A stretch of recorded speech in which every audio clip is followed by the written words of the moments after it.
ప్రవర్తిస్తుంటే ఇంకా పరిస్థితుల్లో ఈ పెరిగినటువంటి ధరల వల్ల కానీ ఇతర కారణాల వల్ల కానీ మీ కుటుంబ పోషణ భారంగా మారినటువంటి ఈ పరిస్థితుల్లో తెలియనటువంటి వ్యక్తివి ఏదో తెలిసో తెలియకో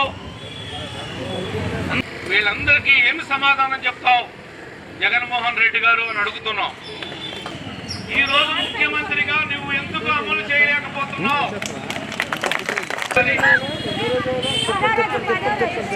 మా యొక్క సమస్యలు వినాలి, ఇచ్చినటువంటి హామీని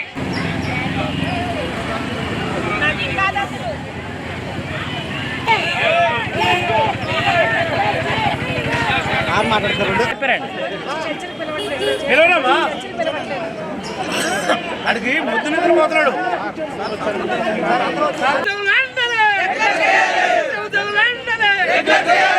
ఇప్పుడు దాకా మీరు రోడ్డు ఎక్కలా. అంగన్వాడీ టీచర్లను చూసి మీలో కూడా చైతన్యం వచ్చింది, మనం ఎందుకు ఉద్యమించకూడదని. లేదంటే అంతకుముందు మీరు ఉద్యమిస్తే కనుక ఇచ్చేసేవాడే దుర్మార్గుడు ముఖ్యమంత్రి.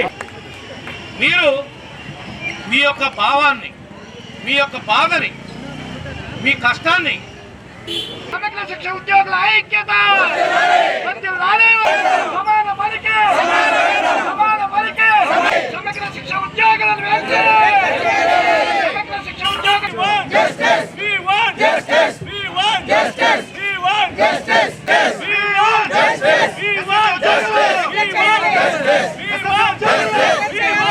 దీని వెనకాల సమగ్ర శిక్ష ఉద్యోగులను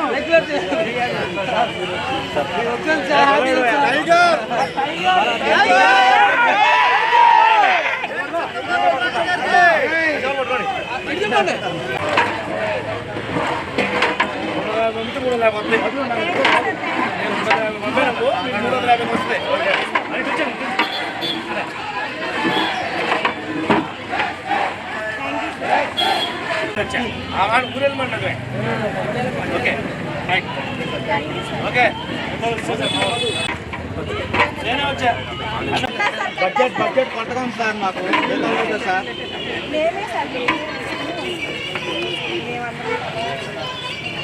అట్లా అండి. బిర్యానీ ఉండేరా? అవును సార్, బిర్యానీ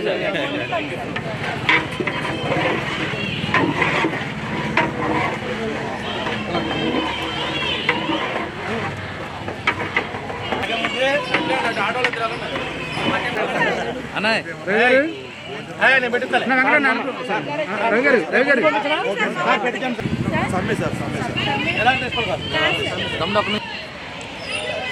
వస్తాను రేపు కూడా వస్తామండి. మీరు ఇక్కడ ఎంతమంది కూర్చున్నారు? రాష్ట్రమే పోయింది, సర్వనాశనం అయిపోయింది.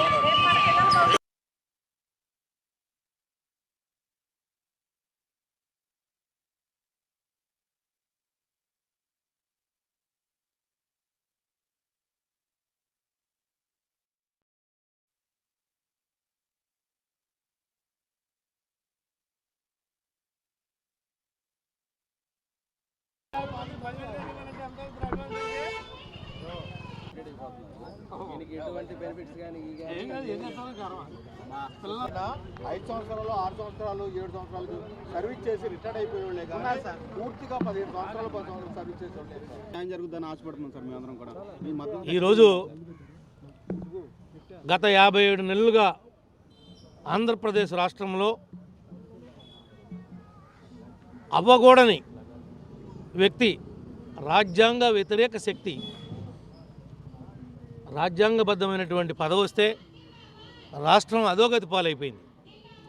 ఈనాడు ఏ వర్గాల వారికి కూడా, ఉద్యోగస్తులు కావచ్చు, వ్యాపారస్తులు కావచ్చు, వ్యవసాయం చేసేవాళ్ళు కావచ్చు, ప్రతి ఒక్కరిని, కార్మికులు కావచ్చు, ప్రతి ఒక్కరిని కూడా ఈ ప్రభుత్వం ఎన్నికలకు ముందు చెప్పినటువంటి మాట ఒకటి, ఎన్నికలు అయిపోయిన తర్వాత చెబుతున్నటువంటి మాట ఒకటి.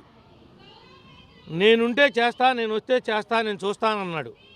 ఇవాళ ఈ విద్యాశాఖలో పనిచేస్తున్నటువంటి అవుట్సోర్సింగ్ వాళ్ళు కావచ్చు, కాంట్రాక్ట్ ఉద్యోగస్తులు కావచ్చు, ఇంచుమించుగా ఈ మిత్రుడైతే ఇంకా రిటైర్మెంట్ వయసు వచ్చేసింది, కానీ ఇప్పటికీ అతి గతి ఏమీ లేదు. ఆయన కూడా జగన్ గారు వస్తే కనీసం నేను పర్మనెంట్ ఎంప్లాయీని అయ్యి నేను ఒక పర్మనెంట్ ఎంప్లాయీగా రిటైర్ అవుతానని ఎన్నో కళ్ళలు కనుంటాడు. ఆ కళ్ళగానే మిగిలిపోయినటువంటి పరిస్థితి. ఒక్క మీకే కాదు, ఈ జగన్మోహన్ రెడ్డి ఈ రాష్ట్రంలో మోసం చేయనటువంటి వాడు ఒక్కడ కూడా లేడు. ఎవడు కూడా తిన్నగా లేడు. ఈ రోజున సరుకులన్నీ పెరిగిపోయినాయి. బ్రతుకు భారంగా మారింది.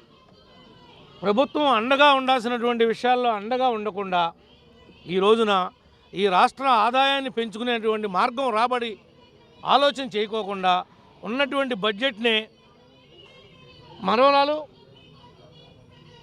శనగపప్పు బెల్లంలాగా పనిచేశాడు.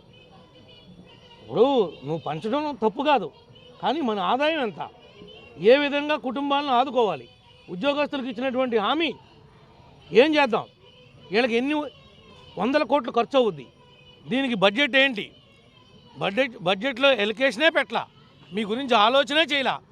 మీరు ఇంకా చేస్తాడంటే పుణ్యకాలం అంతా అయిపోయింది.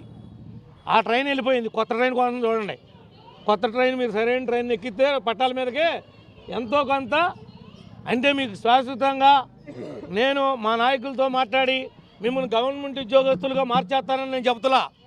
కానీ మీ తరఫున రాబోయేటువంటి ప్రభుత్వంతో మాట్లాడి చర్చలు జరిపి మీ పక్షపాతిగా వాళ్ళకు ఉన్నటువంటి కష్టాలు ఇవి, మనం కూడా మన బిడ్డలాగా వాళ్ళ గురించి కూడా ఆలోచన చేయాలని చెప్పి మాత్రమే చెప్పగలుగుతాం మీ గురించి. అంతే తప్ప మేమేదో మార్చేస్తాం. ఎందుకంటే పాలసీ డెసిషన్. నేనేదో జిల్లా పరిషత్ చెట్టు కింద నాకు వచ్చి మైకులు పెట్టారు కదా అని గొట్టాలు జగన్ గారు కొట్టినట్టు కొడితే నన్ను పార్టీ కొడుద్ది. నువ్వెవరో ఆ విషయం చెప్పడానికి మేము మేనిఫెస్టో తయారు చేసేది మేము, మాకు తెలియాలి. అది నువ్వు ఉంటే మాకు చెప్పాలి తప్ప వాళ్ళ దగ్గర చెప్పకూడదు కదా అంటారు. అందుకని మీకు సంఘీభావాన్ని తెలియజేస్తున్నాం, మీకు అండగా ఉంటాం. మా ప్రభుత్వం వచ్చిన తర్వాత, జనసేన ప్రభుత్వం వచ్చిన తర్వాత వాళ్ళ దృష్టికి కూడా తీసుకుని వెళ్ళి మీ విషయాల మీద సానుకూలంగా స్పందించే విధంగా మేము కూడా మీతో పాటు కృషి చేస్తామని చెప్పి ఈ సందర్భంగా తెలియజేస్తున్నాం. మీ అందరికి కూడా